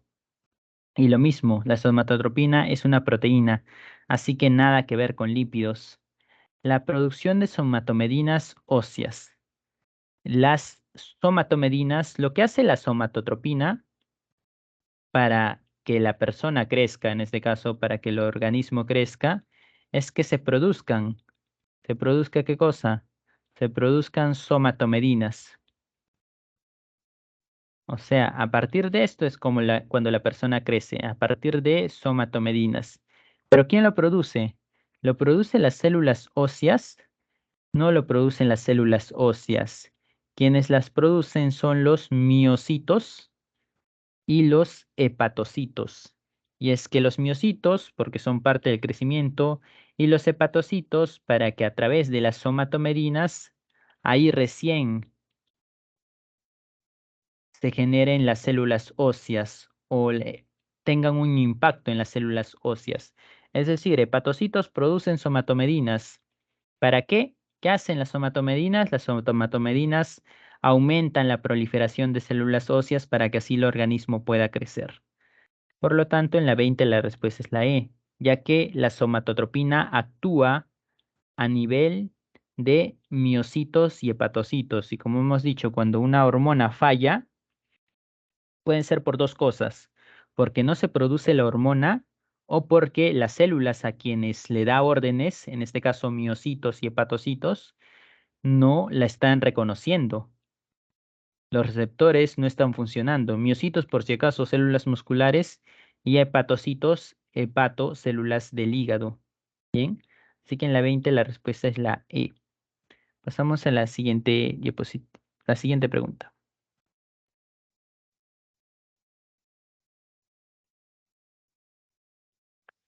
Veamos, ya este es un poco más sencillo. Tras una siembra de semillas de cacao, estas debieron germinar hacia el día 8. Sin embargo, no sucedió. Se decidió remover la tierra y volver a sembrar. Mas llegó el día 8 y tampoco germinaron las plantas. El especialista a cargo sospecha que se daba un problema hormonal de las semillas y atribuye este fenómeno a la falta de... ¿Cuál creen que sea la respuesta en la pregunta 21? Giberelinas, auxinas, citocininas, etileno o ácido abscísico.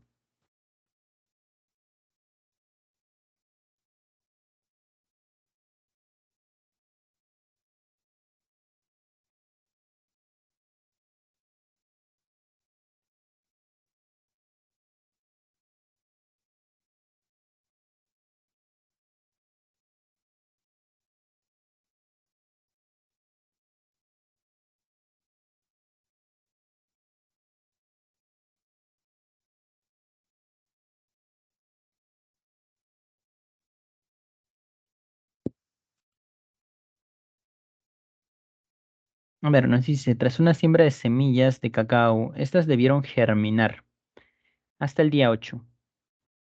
Sin embargo, no sucedió. Se decidió remover la tierra y volver a sembrar, mas llegó el día 8 y tampoco germinaron las plántulas. El especialista a cargo sospecha que se debe a un problema hormonal de la semilla y atribuye este fenómeno a la falta de... ¿Cuál es el problema acá? Que las plantas no germinan. Entonces debemos preguntarnos cuál es la hormona que se centra en la germinación de las plantas. Y en este caso la hormona que se centra en ello son las giberelinas. Las giberelinas se centran en en la germinación, giberelinas germinación de las plantas. Si bien tiene otras funciones, la principal es la germinación. Las auxinas tienen que ver con el crecimiento, citocininas con la mitosis o división celular, etileno con la maduración de los frutos y ácido abscísico con la caída de los frutos, caída de las hojas. ¿Ok? En la 21 la respuesta es la A, giberelinas, germinación. Pasamos a la siguiente pregunta. A ver, una persona comienza a sentir dolores de cabeza, pérdida de la visión periférica, náuseas, vómitos, disfunción eréctil, exceso de sudoración, glucosa elevada y dolor articular. El médico le comentó que sus análisis arrojaran problema hormonal en... ¿Cuál creen que sea la respuesta en la 22? Cuerpo pineal, páncreas, hipófisis, timo, tiroides.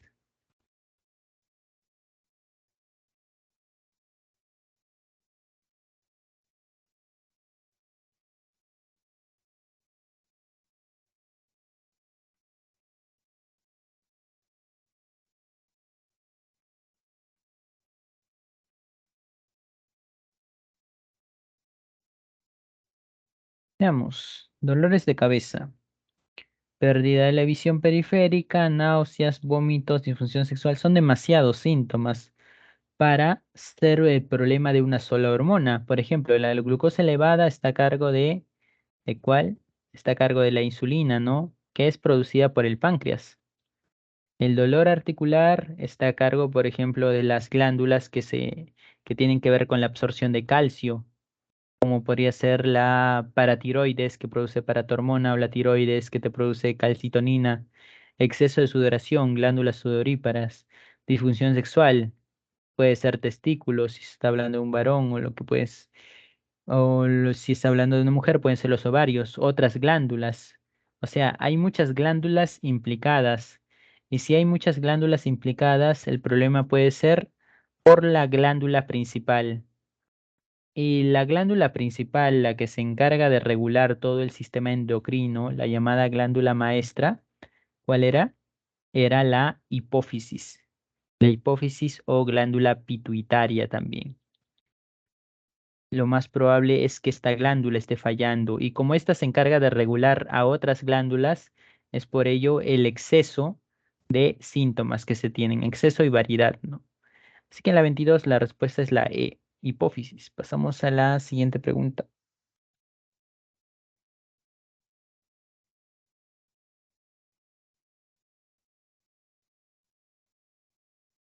Veamos, en relación con el sistema nervioso de invertebrados, ¿cuál de estos presenta una información, conformación de tres pares especializados y algo más complejo?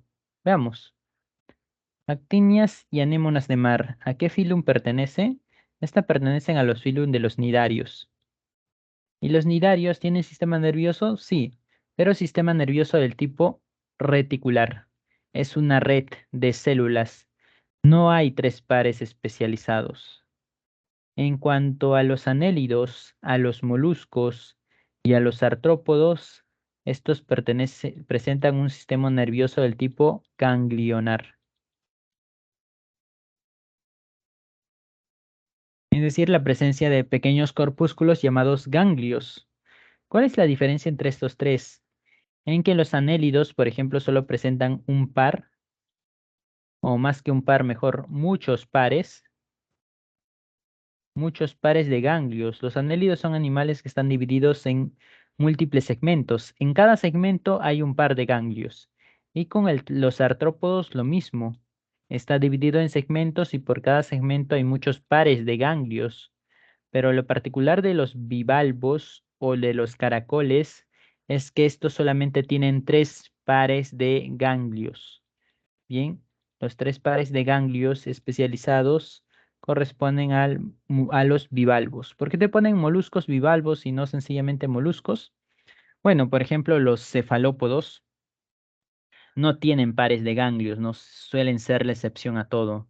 En cambio, el resto de moluscos sí cuenta con tres pares de ganglios. Bien, pasamos a la siguiente pregunta.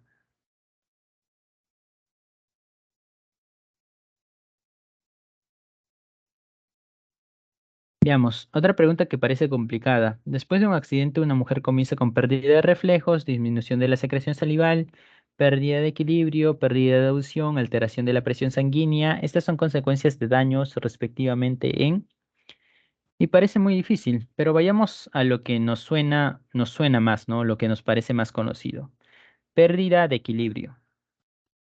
Pérdida de reflejos es uno.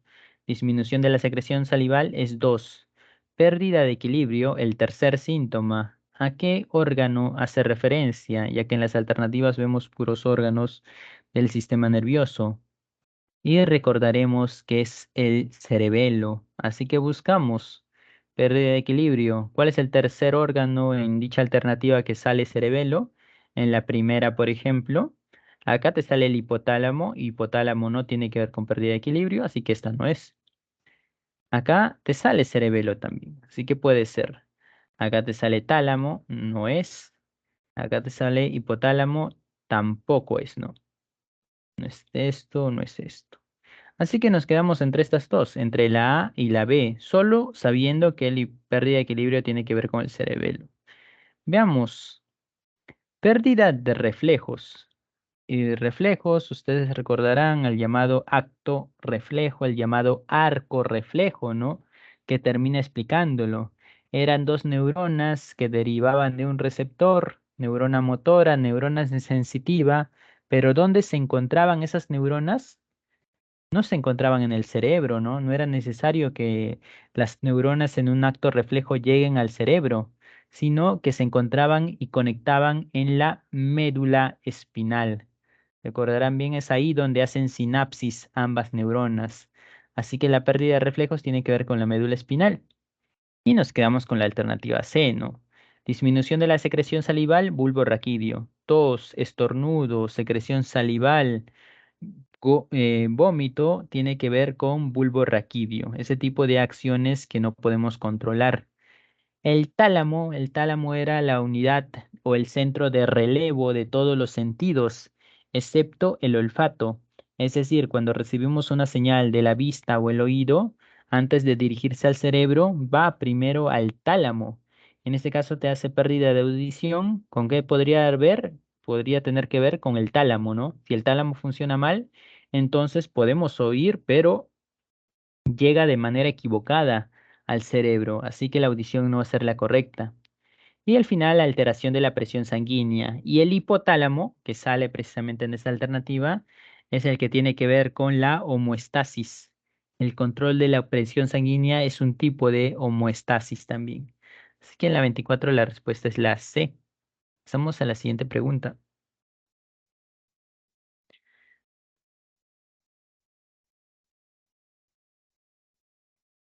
Vamos a la 25.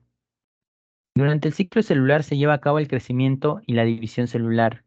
No obstante, en la segunda no se realiza gran parte de la actividad metabólica porque ocurre en ciclo celular. Se lleva a cabo el crecimiento y la división celular.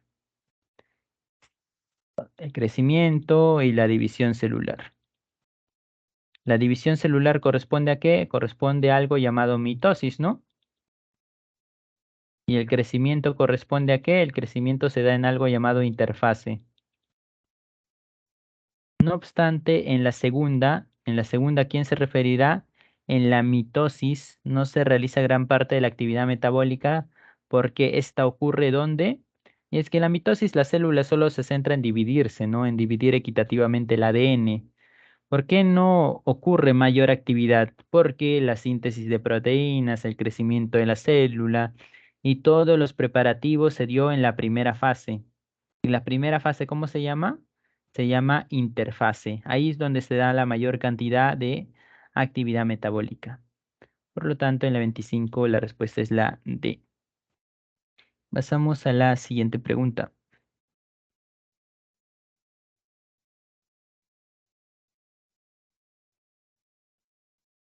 Veamos en la 26. En los parques y cementerios de Lima podemos encontrar un tipo de conífera leñosa, con hojas pequeñas como escamas y hojas carpelares dispuestas en conos donde se encuentran las semillas. Por su forma son conocidas como arbolitos de Navidad. Estos árboles son pertenecientes a la división de, ¿cuál creen que sea la alternativa en la respuesta en la 26?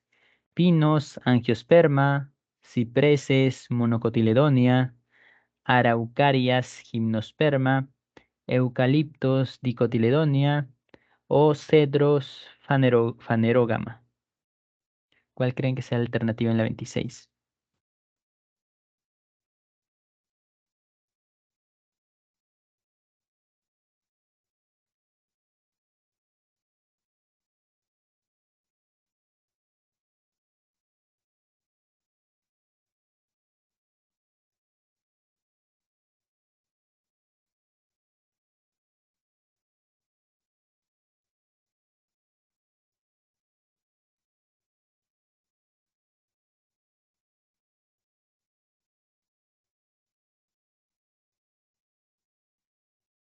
A ver, en la 26, Cristian dice la C, Carlos dice la A. Veamos. Parques y cementerios de Lima podemos encontrar un tipo de conífera leñosa con hojas pequeñas como escamas y hojas carpelares dispuestas en conos, donde se encuentran las semillas. Y esto es clave, ¿no? Hojas carpelares donde se encuentran las semillas. Recordemos las dos plantas más evolucionadas, las dos divisiones de plantas más evolucionadas, gimnospermas y angiospermas. ¿Cuál es la diferencia? Que las angiospermas tienen a las semillas dentro de un fruto.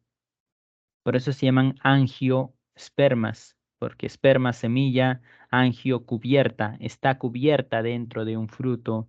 En cambio, en las gimnospermas no está dentro de un fruto. Acá hay flores, pero esas flores son muy distintas a las que tenemos en mente, ¿no? Acá las flores las llamamos hojas carpelares, y es eso parecido a una piña. Y ahí se encuentran las semillas inicialmente, porque ahí en las hojas carpelares es donde se produce la fecundación, pero luego las semillas son liberadas para que puedan germinar. Bien, Así que acá las semillas están libres, no están cubiertas. Así que y angiospermas no van a ser, porque en las angiospermas las semillas están dentro de un fruto. ¿Ok? Ahora, monocotiledonia es un tipo de angiosperma, descartado también. Dicotiledonia es un tipo de angiosperma, descartado también. Gimnosperma, sí, acá estamos hablando de gimnospermas. Y fanerógama es una clasificación, pero acá no está hablando de esa clasificación, no es una división, no existe la división fanerógama, por ejemplo. En cambio, la división gimnosperma sí existe. Bien, así que en la 26 la respuesta es gimnosperma. Y esos árboles de Navidad, ¿cómo se les llama? Se les llama araucarias. En la 26 la respuesta es la C, araucarias gimnosperma. Pasamos a la siguiente.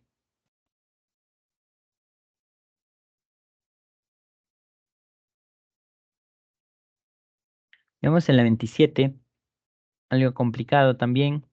Actualmente hay un interés por las plantas medicinales porque contiene principios activos con poder curativo.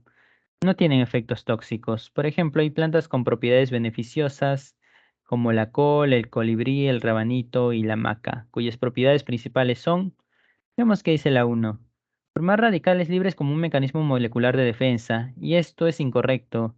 De por sí, esto lo podemos inferir, porque los radicales libres son algo perjudicial. Y si la planta se supone que es curativa o que tiene propiedades curativas, no va a estimular o no va a formar radicales libres, ¿no? Porque son perjudiciales. Así que de por sí está mal. Podríamos inferir de que esta no es. Estimular el sistema inmunológico para combatir enfermedades, y esto es cierto respecto a estas plantas. Esto sí es algo positivo, ¿cierto?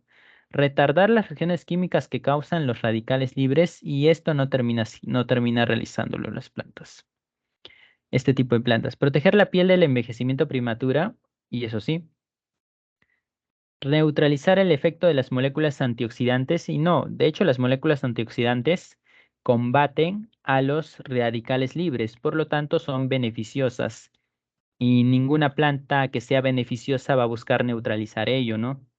Porque de por sí los antioxidantes son beneficiosos y seguramente han escuchado el término planta antioxidante o fruto con propiedades antioxidantes. Y eso es para combatir los radicales libres. ¿Por qué? Porque los radicales libres tienen que ver, por ejemplo, con el envejecimiento o con una posibilidad de cáncer. Bien, así que en la 27 la respuesta es 2 y 4, la D. Pasamos a la siguiente pregunta.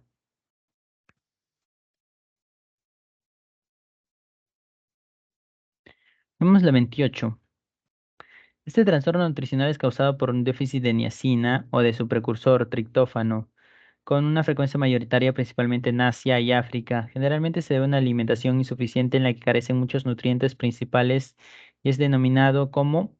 Es algo complicado también acá porque la niacina es el otro nombre de la vitamina B3. ¿Es útil para qué? Es útil para que se construyan o se formen esto de acá, el NADH. Y el NADH sabemos que es fundamental para la respiración celular. Es así que si no hay niacina o no hay triptófano, el triptófano, por ejemplo, por si acaso es un aminoácido y los aminoácidos sirven para generar proteínas, es así que si no hay esto, la piel se torna muy extraña. De hecho, se termina degradando la piel. Así, de eso se trata cierta enfermedad. Veamos, anemia. Anemia es una enfermedad que tiene que ver con la falta de hierro, así que no es. Osteomalacia y raquitismo tiene que ver con la falta de vitamina D. No hay vitamina D, no se absorbe bien lo que es el calcio y los huesos empiezan a dañarse, generándose raquitismo u osteomalacia. Y el escorbuto tiene que ver con la vitamina C, con la falta de vitamina C. Pelagra. La pelagra tiene que ver con la falta de vitamina B3. Por lo tanto, esto de acá hace referencia a esta enfermedad, ¿no? Un poco conocida para nosotros porque solo hay o se encuentra en su mayoría en Asia y África. Bien, pasamos a la siguiente diapositiva.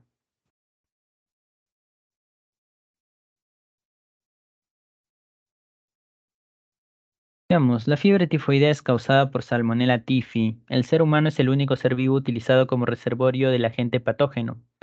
Muchas veces las personas presentan fiebre elevada, debilidad, dolor abdominal, dolor de cabeza y pérdida de apetito. ¿Cuál es la vía de infección de esta enfermedad? ¿Cuál es la respuesta en la pregunta 29?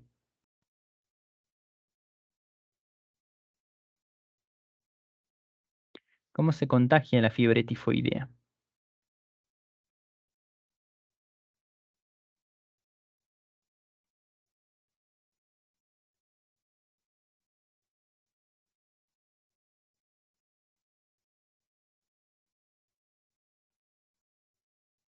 Bien, la fiebre tifoidea, llamada también salmonelosis, se contagia de manera oral. Es una de las típicas enfermedades que se da por comer alimento antigénico, ¿no? O en zonas antigénicas. En este caso, las moscas o cucarachas, por ejemplo, pueden contraer a dicha bacteria y lo llevan hasta nuestra comida. Es así que en zonas donde no hay mucha higiene, si hay muchas moscas o cucarachas, es probable que nos contagiemos de dicha enfermedad. La vía es oral. Cuando comemos algo y nos contagiamos, hablamos de vía oral. Bien, pasamos a la siguiente pregunta.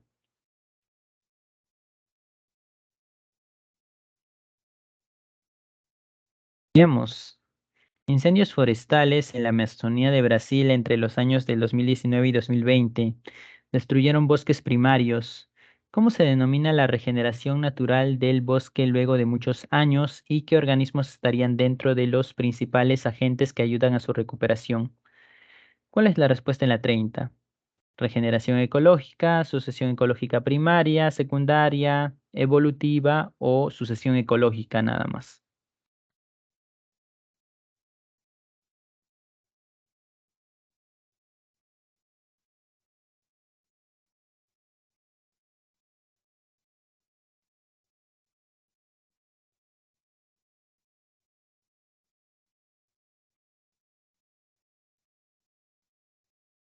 Veamos, sucesión ecológica secundaria y sí, es la respuesta correcta. Regeneración ecológica en este caso no es porque no hay actividad humana de por medio. Cuando un ecosistema se destruye o cuando empieza a formarse un ecosistema, perdón, hablamos de sucesión ecológica. Si es un hecho evolutivo, por ejemplo, cuando los primeros organismos habitaron la zona terrestre, hablamos de sucesión ecológica evolutiva.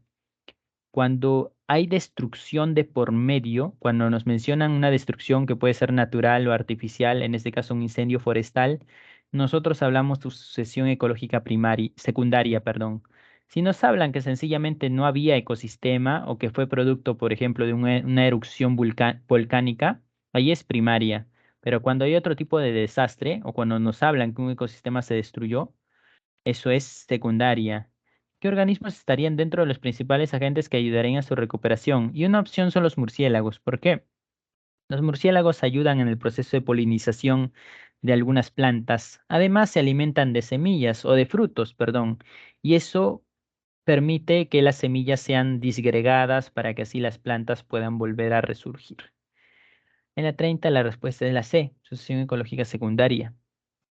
Pasamos a la siguiente pregunta.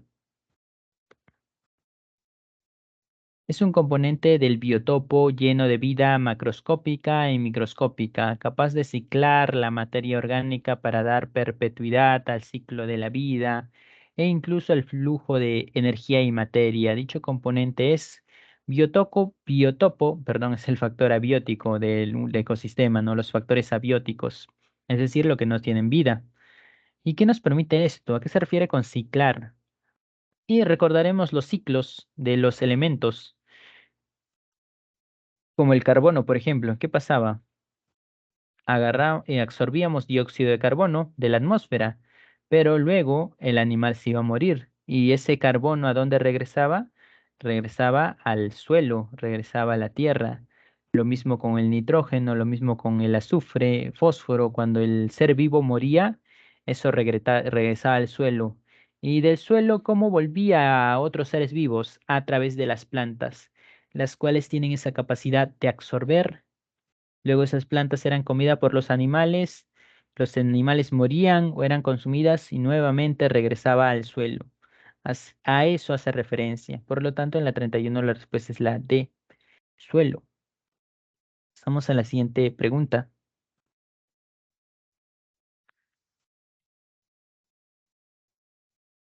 Veamos, esto ya es más rebuscada. Se trata de áreas de carácter intangible cuyo uso de los recursos naturales está permitido de manera indirecta. Intangible. ¿Cuál es netamente intangible? Son dos santuarios, santuarios nacionales y parques nacionales. En santuarios sí es intangible todo.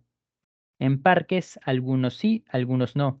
Y en las reservas hay algo llamado uso sostenible. Por eso se llama reservas, porque presenta recursos naturales que podemos usar.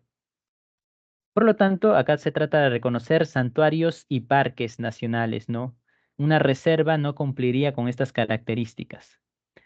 Veamos, Cutervo. ¿Qué es Cutervo? Cutervo es un parque nacional que se encuentra en Cajamarca. Y Wayay es un santuario nacional que se encuentra en Pasco. Esto cumple con dicha característica. Acá Tingomaría y La Chay vamos a encontrar un Parque Nacional de Tingomaría y la Reserva de La Chay. Por lo tanto, acá no se cumple. Acá lo mismo, vamos a encontrar una Reserva Nacional, Tambopata, Manglares de Tumbes. Manglares es un santuario, Tambopata es una reserva. Y acá Chacamarca es un santuario histórico. Tambopata una reserva, Lagunas de Mejía Nuez, La Chay también es una reserva.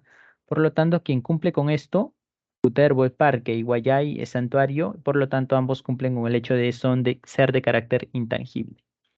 En la 32 la respuesta es la A. Pasamos a la siguiente pregunta.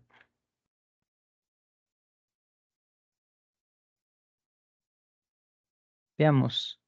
Un paciente ingresa a consulta médica con incremento de toma de decisiones erróneas. A pesar de ser contador, tiene dificultades para hacer un presupuesto y pierde la noción del día y la estación del año. ¿Qué tipo de enfermedad padecería según su origen? ¿Cuál creen que sea la alternativa en la 33? Infecciosa, carencial, funcional, degenerativa, ocupacional.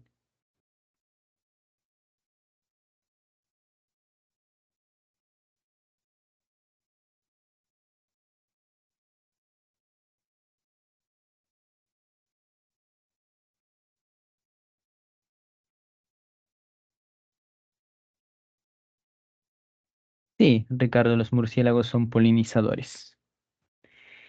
En la 33, según lo que nos mencionan, es degenerativa, porque poco a poco va perdiendo capacidades. Esa es la definición de una enfermedad degenerativa. Bien, en la 33 la respuesta es la D. Pasamos a la siguiente pregunta.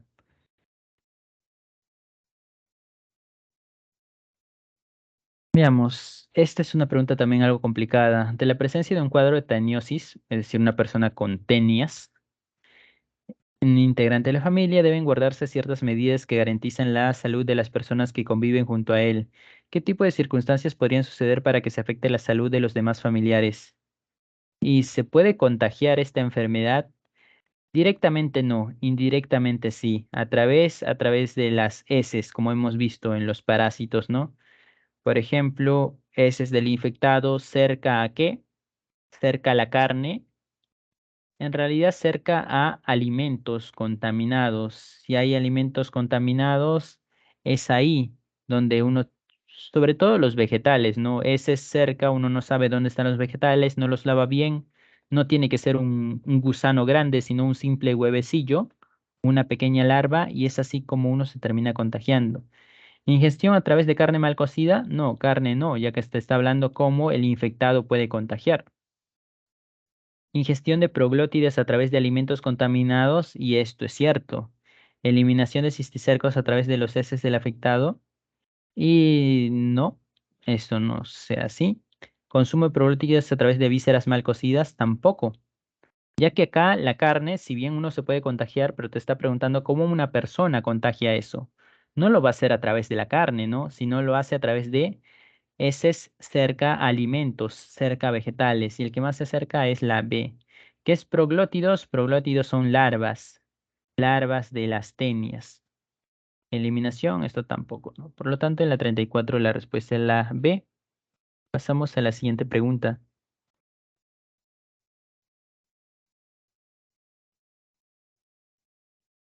Veamos, existe una pérdida de la calidad del suelo a nivel mundial, esto como consecuencia de la explosión demográfica que ha exigido un incremento de la producción alimenticia a través de cambios socioeconómicos.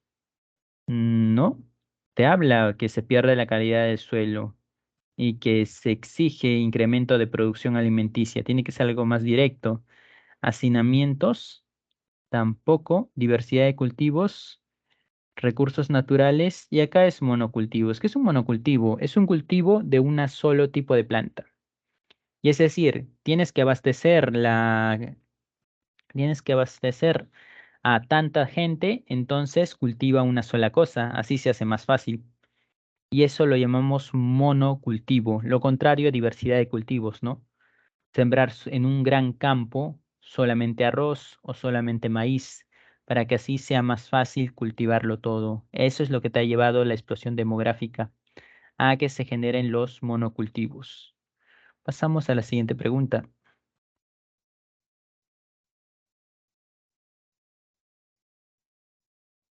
Vamos en la 36. ¿Qué acuerdo internacional estipula el manejo correcto de los residuos tóxicos y químicos? E igual, algo rebuscado. Acá hablamos de la Declaración de Estocolmo. Es un tratado que se dio en los 80s, en lo cual buscaba esto, ¿no? Disminuir los residuos tóxicos y químicos. Acá los otros conocidos, recuerden, Protocolo de Kioto en los 90s, en la cual una serie de países firmaban para disminuir la emanación de gases del efecto invernadero, entre ellos dióxido de carbono. El otro, Acuerdo de París, que trata de lo mismo que el Protocolo de Kioto, solo que es un tratado ya más actualizado, ¿no? Entre el 2020, por ejemplo. Pero quien se centra en residuos tóxicos y químicos es la Declaración de Estocolmo. Pasamos a la siguiente pregunta.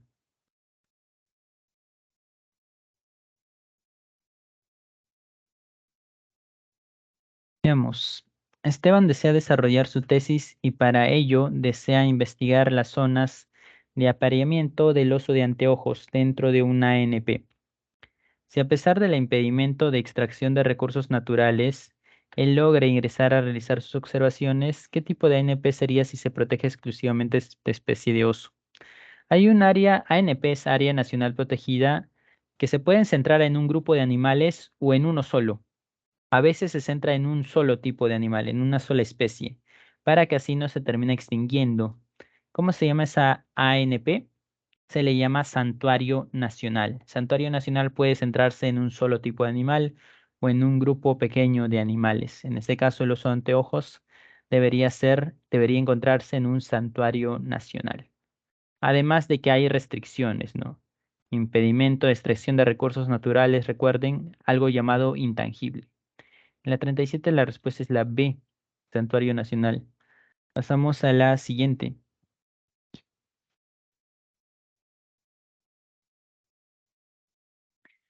A ver, en la 38, ya es sencilla. Observa la siguiente imagen e indica a qué evidencia evolutiva se hace referencia. ¿Cuál es la respuesta en la pregunta 38?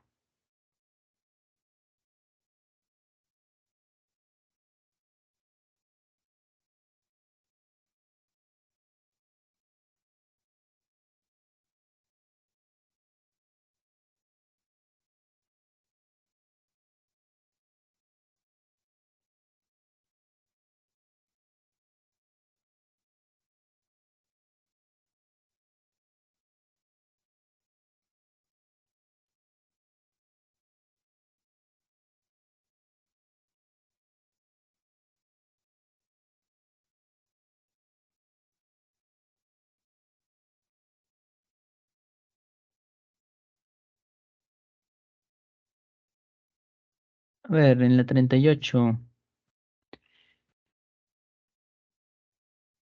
Carlos pregunta funcional o ocupacional. ¿Qué es eso? Funcional es cuando algo falla, cuando un órgano falla, por ejemplo. Ahí hablamos de funcional. Por ejemplo, cuando el timo falla, Y hablamos de enanismo. Cuando un órgano falla, ahí hablamos de funcional, como el caso de la diabetes, cuando la insulina empieza a fallar.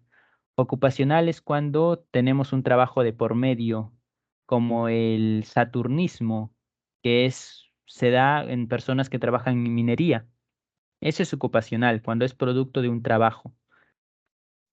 Vamos acá. La B nos dice, embriología comparada, Ricardo y Cristian, y sí es la B. Exactamente, por la imagen, ¿no? Se está comparando embriones y esa es una manera de verificar la evolución, ¿no? Vemos que a pesar de ser especies tan diferentes, tienen cierta similitud. ¿Por qué? Porque hace millones de años ellos tuvieron un ancestro, el mismo ancestro. Por eso pertenecen al mismo grupo, ¿no? Al grupo de los vertebrados. 38, embriología comparada. Pasamos a la siguiente pregunta.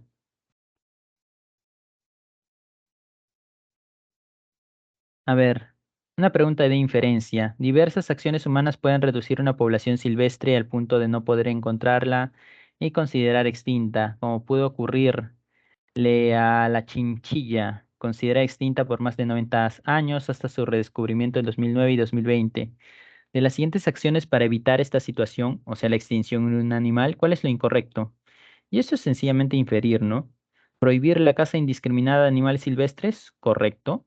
Eso debería hacerse para evitar su extinción. Promover acciones para la reproducción en cautiverio también es correcto. ¿Por qué? Porque si está en extinción, entonces promueve que se reproduzcan para que así aumente la población. Restaurar los diferentes ecosistemas también, ya que muchas veces su extinción es porque sus ecosistemas, el lugar donde estuvieron adaptados por miles de años, han sido cambiados o han sido dañados. Contribuir con el reciclaje para reducir la tala de árboles también, porque los árboles en sí son parte de su ecosistema. Ahora, incentivar el comercio de animales silvestres o sus partes, nada que ver, ¿no? Esto más bien es promover que el animal se extinga. En la 39 la respuesta es la E. Y finalmente la última pregunta. La 40. Las esponjas son animales de estructura sencilla y primeros en evolucionar en el reino animal. Son los más sencillos de todo, ¿no? ¿Cuál es verdad o cuál es falso? Pluricelulares, como todos los animales. Sin organización tisular, verdadero. Este no tiene tejidos ni sistemas. Animales que solo viven en medios marinos y las esponjas, si bien la mayoría es de medios marinos, hay esponjas también de agua dulce. Por lo tanto, esto es falso. Oporíferos no tienen simetría corporal y no tienen simetría corporal. Son muy deformes las esponjas. Como no hay un sistema de por medio, no tienen sistema nervioso para una eficaz coordinación y eso es correcto. No hay un sistema nervioso como tal. Con esqueleto fibroso y cartilaginoso de carbonato y sílice, no, eso no lo llegan a tener las esponjas. Bien, por lo tanto, en la 40 la respuesta es la A. Y de esa manera finalizamos entonces con el repaso y en realidad con la última semana del ciclo, ¿no? Espero que les vaya bien. Si toman el examen, este último examen de admisión, recuerden descansar, recuerden leer bien las preguntas. Si no les sale al comienzo, si no saben bien la pregunta al comienzo, no se estresen, háganlas más fáciles y espero les vaya bien en su examen y lo que hagan más adelante, ¿no? Ya conmigo será hasta una próxima oportunidad, así que hasta luego todos.